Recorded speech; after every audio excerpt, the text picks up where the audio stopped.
आप जिसे तुच्छ मानव समझ रहे हैं, ब्रह्मदेव और महादेव भी उसके भक्त हैं। ब्रह्मदेव हो, महादेव या साक्षात विष्णु, हमें किसी से कोई भय नहीं। इस संसार में ऐसा कोई नहीं जो हमें हित कर पाए। तो उस विष्णु के अवतार का तो अस्तित्व ही क्या है? भैया, आपके अहंकार ने आपके नेत्रों पर आवरण उड़ा दिया है।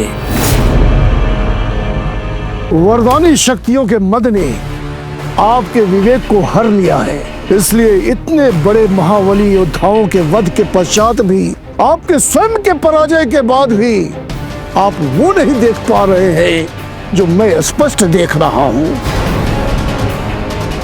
आपको देवताओं आदि से अवध्यता का वर प्राप्त है, नर और वानर से नहीं। और आपको चुनौती देने के लिए नर और वानर दोनों लंका में आ चुके हैं। यदि आप अब भी अपनी और लंका की भलाई चाहते हैं तो सीता को सत्सम्मान राम को सौंप दीजिए। राम अपनी मर्यादा और धर्म कभी नहीं त्यागेंगे, वो आपको अवश्य ही क्षमा कर देंगे। कुंभकर्ण,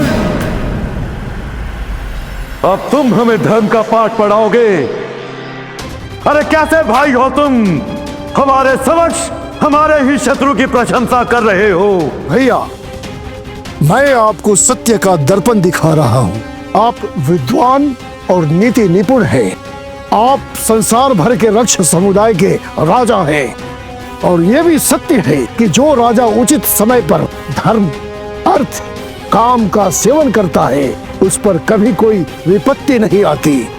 एक राजा को चाहिए कि अपने बुद्धिजीवी मंत्रियों की सलाह लेकर जो परिणाम में हितकर हो वही कार्य करे।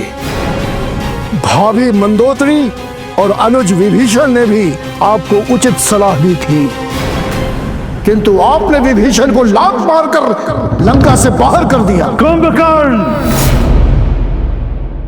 हमने आज तुम्हें शास्त्रार्थ करने के लिए नहीं बुलाया है और ना ही तुम्हारे नीति वचन सुनने के लिए तुम्हें जगाया है। सीता के विषय में हमें तुम्हारी सलाह नहीं चाहिए। सीता का हरण हमारी बहन शूर्पणखा के अपमान का प्रतिशोध है।